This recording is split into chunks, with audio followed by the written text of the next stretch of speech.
Transmitting from the Mojave Wilderness in Joshua Tree, California, now is the time for Desert Oracle Radio, the voice of the desert. Night has fallen on the desert, cold and rainy nights we've been enjoying out here. Clouds settling over boulder pile mountains, cabins shrouded in dense white mist.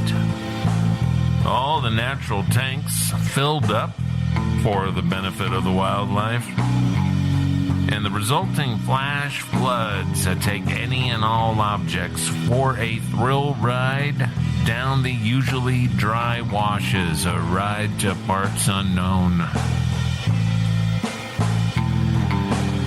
On the occasion of the new year, I wrote a little something for the website called Popula.com about the mystery of Oumuamua,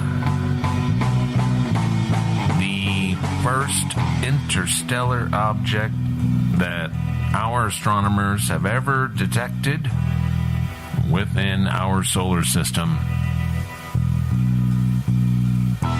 Well, this thing dropped out of the vastness of space right over our sun, and then it did a planetary flyby. We only noticed it on the way out. Well, since I typed up this thing, the news has only gotten stranger when it comes to the subject of interstellar visitors. And we'll get to that. We'll get to this new weird stuff in a few minutes. If you want to read the Popula.com article and see all the strange images and follow the links within, well, just go to our website, desertoracle.com, click Desert Oracle Radio at the top of the page. But it goes something like this. If this were a science fiction story, something about alien contact by Arthur C. Clarke, well, by now it would be apparent to the reader, if not yet to the protagonist.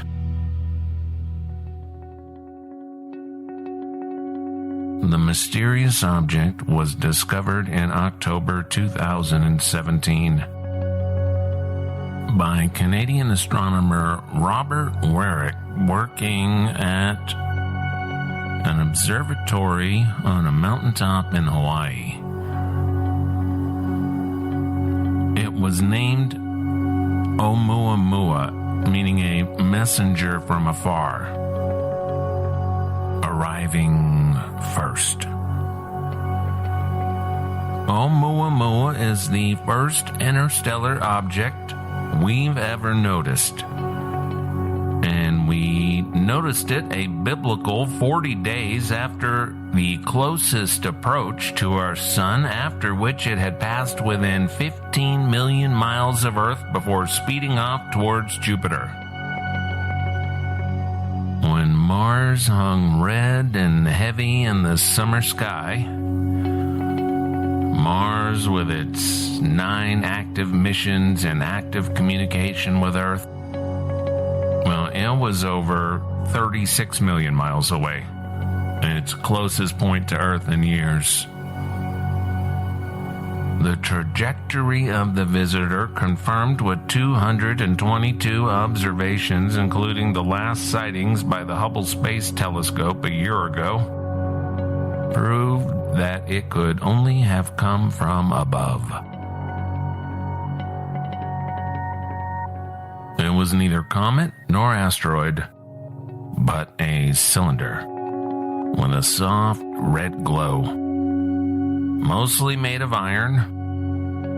The artist impression by M. Kornmesser of the European Southern Observatory and attached to 100 news articles about the visitor showed something imperfectly carved like a Clovis Point arrowhead or a Stone Age phallus.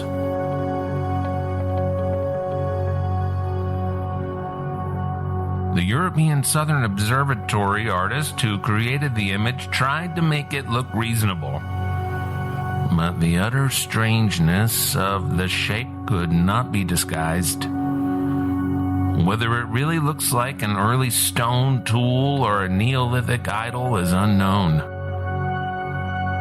It might be a perfectly formed rectangle like the monolith in 2001: A Space Odyssey. We don't know.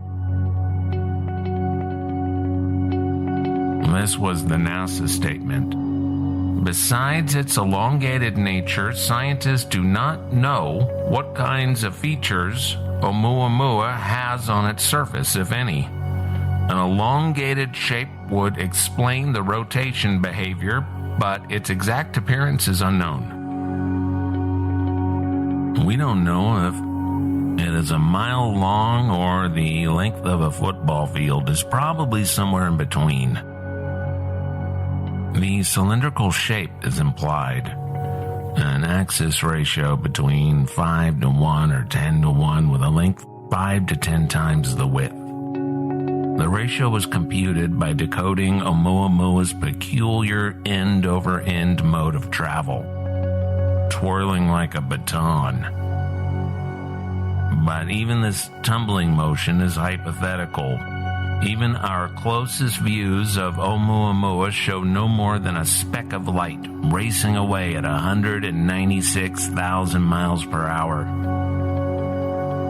But the dramatic variations in that light demand an explanation. There's a brilliant pulse every 7.3 hours. The implications were not completely lost on the astronomers. Before settling on the equally ominous Hawaiian name, if it's a scout, then for what army? The astronomers considered calling this first known interstellar object Rama.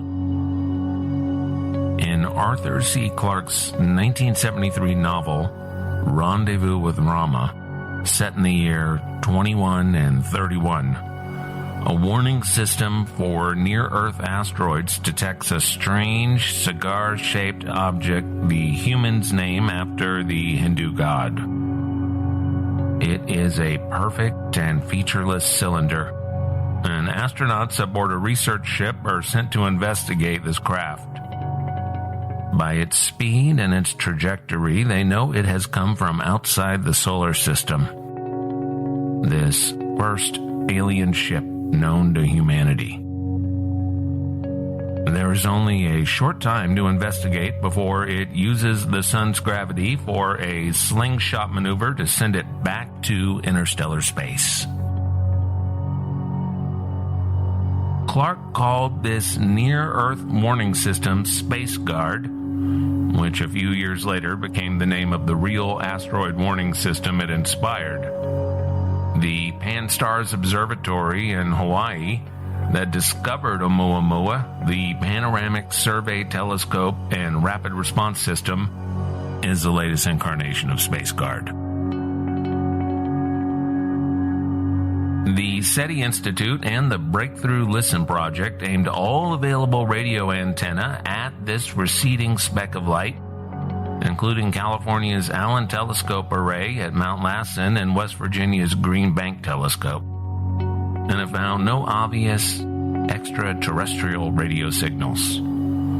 But as Mr. Spock told Dr. McCoy when the USS Enterprise could not get a signal from the mysterious cylinder threatening Earth in Star Trek IV, The Voyage Home, there are other forms of intelligence on Earth, Doctor. Only human arrogance would assume the message must be meant for man. And that was the whale probe. Philip K. Dick, both in his 1981 novel Valis and in the Gnostic experiences that inspired it, wondered if a vast, active, living intelligence system was encased in an alien satellite that occasionally nudged humanity forward. unexplained dark satellite in polar orbit made the news in 1960, and the paranormal journalist John Keel later connected this black night to a string of odd transmissions received by ham radio operators and radio astronomers around the world. By 1973, when Philip Dick was receiving a stream of information from Valis, similar experiences were plaguing conspiracy author Robert Anton Wilson, which he recounts in Cosmic Trigger, the final secret of the Illuminati, and creating a space god mythology called the Nine that lured in everybody from Gene Roddenberry to Uri Geller. Those counterculture figures lucky enough to channel these 9 ancient extraterrestrials got regular bookings at Big Sur's Esalen Institute, creating a psychic power struggle that dragged on for decades. The Council of Nines said they were a disembodied intelligence that broadcast from an alien satellite. And they were ancient Egyptian gods, too. I kind of think they were whatever you wanted them to be. Well, for all these reasons, cultural, conspiratorial, the appearance of Oumuamua is heavy with symbolism. It is a long prophesied omen, and humanity could very much use a nudge in the right direction right now. Near the end of 2018, a peculiar scientific paper was published by Harvard-Smithsonian astrophysicist Avi Loeb, along with several pages of equations and computations were the words we were waiting for. Quote, a more exotic scenario is that Oumuamua may be a fully functional operational probe sent intentionally to Earth vicinity by an alien civilization. Even with the careful wording, this was too much for certain journalistic scolds who work the science beat. And that meant lots of snide, know-it-all headlines. You know the ones I'm talking about, the ones that start with no and a comma. No, there is no Santa Claus, and nothing is ever fun. Well, should anything happen, should the aliens arrive, these dullards will be remembered like the Native American scouts who brushed off the threat of strange ships surveilling the Atlantic coastline in the late 1400s.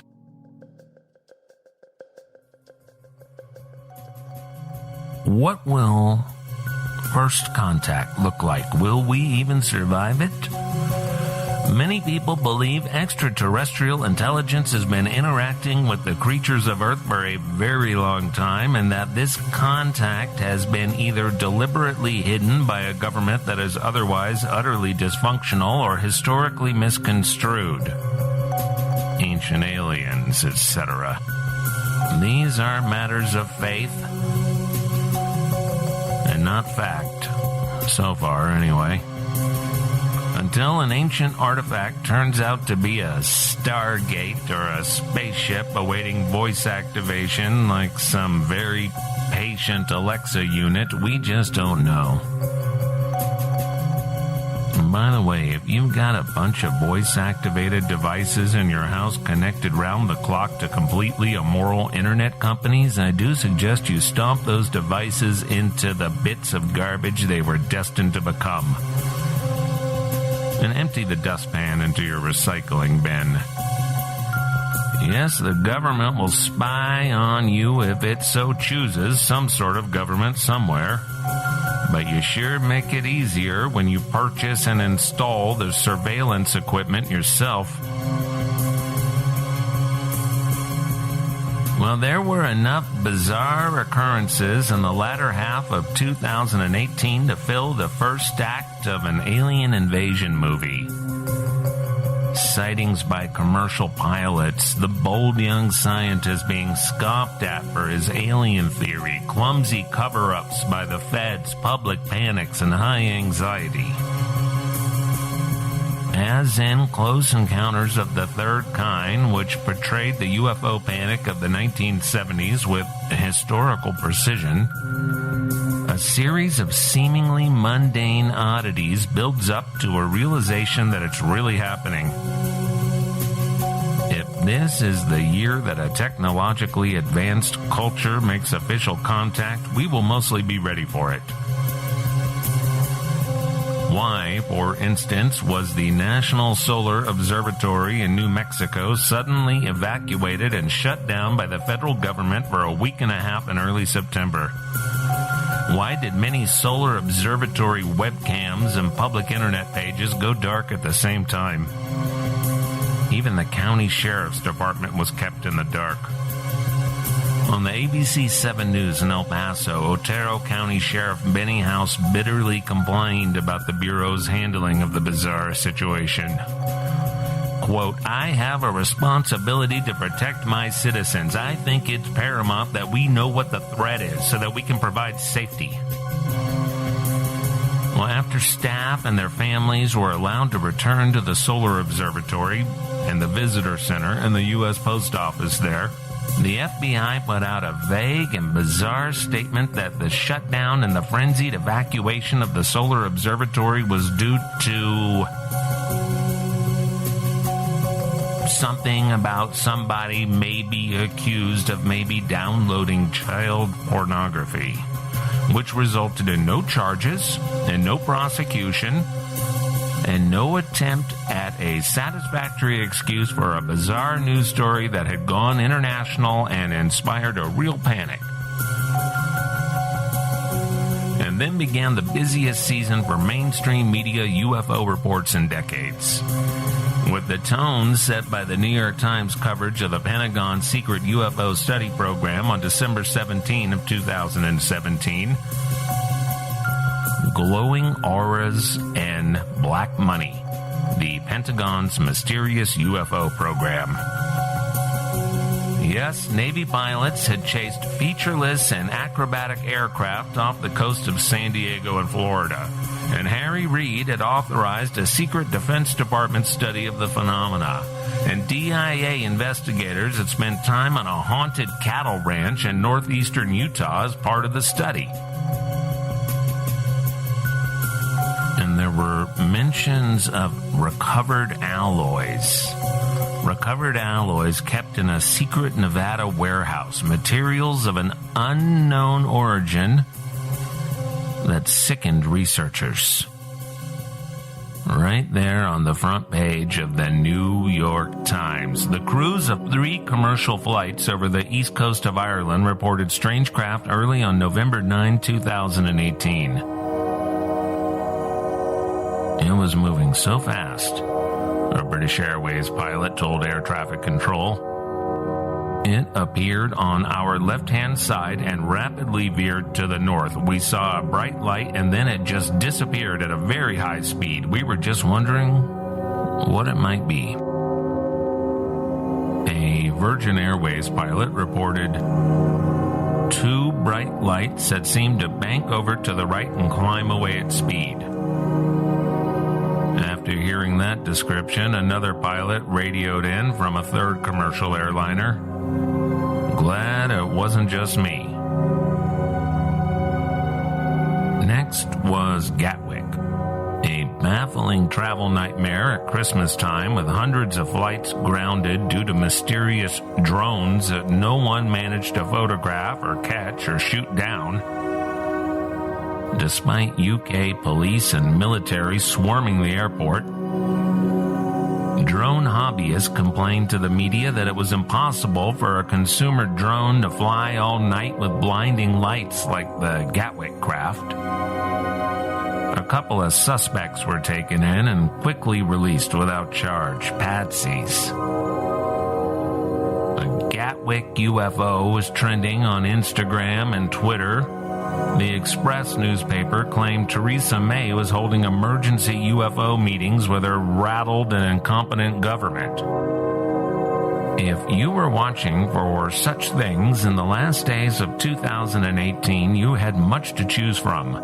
There were the transformer explosions that accompanied bizarre sights in the sky, not just over New York, but also over Juarez across the border from El Paso, and over the New Orleans suburb of Kenner, Louisiana. Then there was the dark pyramid rotating slowly over the Pentagon, with witnesses in Northern Virginia capturing the strange sight from multiple angles.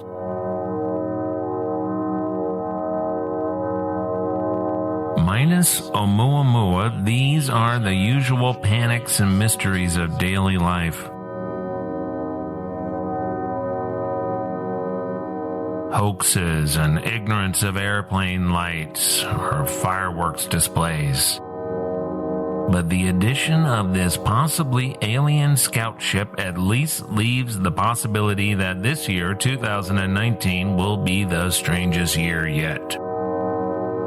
Well, in the very few short weeks since that was published as a cheerily ominous New Year's essay, the strange news about Oumuamua has only increased. Harvard astronomy chairman Avi Loeb got a lot of guff from the lesser lights of science Twitter when the paper he co-authored made the news. I mean, what kind of scientist would come up with a reasonable hypothesis suggesting the utterly bizarre movement and speed and shape and trajectory of a type of object never before detected by humanity might be evidence of an interstellar space probe? An interstellar space probe deliberately sent to perform reconnaissance in our solar system.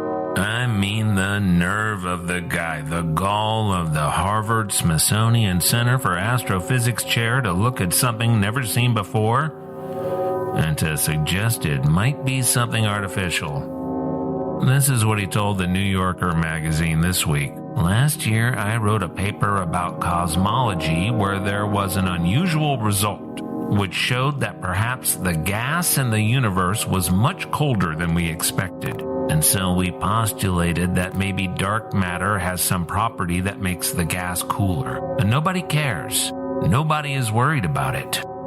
No one says it is not science. Everyone says that it is mainstream to consider dark matter a substance we have never seen. That's completely fine. It doesn't bother anyone.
This is more rain than we have had up here in many a January.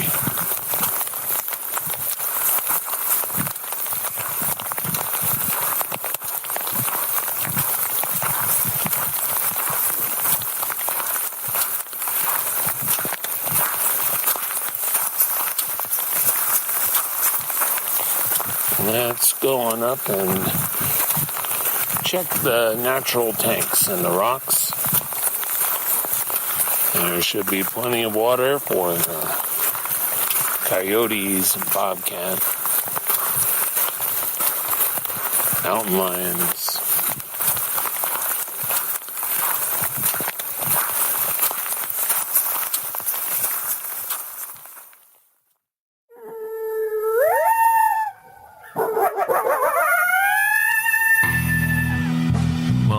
UFOs are certainly real. The sky is certainly populated by a number of things that we cannot and have not identified.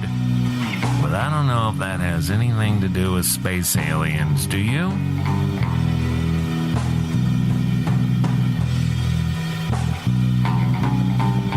Well, the government is still shut down. And the national parks are still keeping rangers at home. Keeping them home without a paycheck. And the chaos and the collapse continues. I guess that's kind of like saying the Roman Empire is still fallen.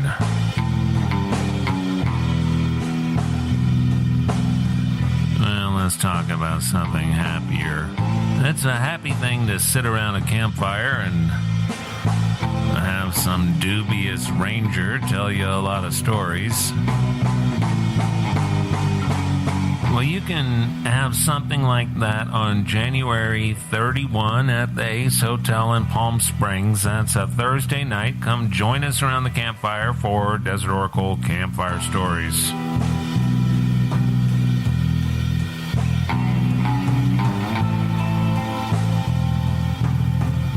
Thanks to Red Blue, Black Silver for the nice soundscapes that make up the middle of our program.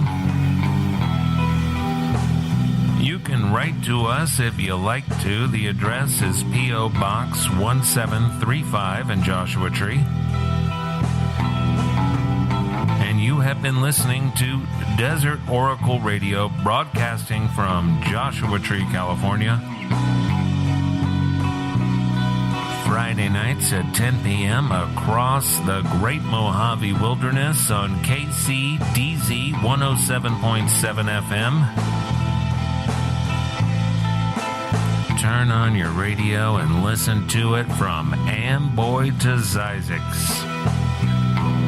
Available everywhere as a podcast and distributed worldwide by Public Radio Exchange, PRX. Thank you for spending some of your night with Desert Oracle Radio. I'm your host, Ken Lane. Good night from the voice of the desert.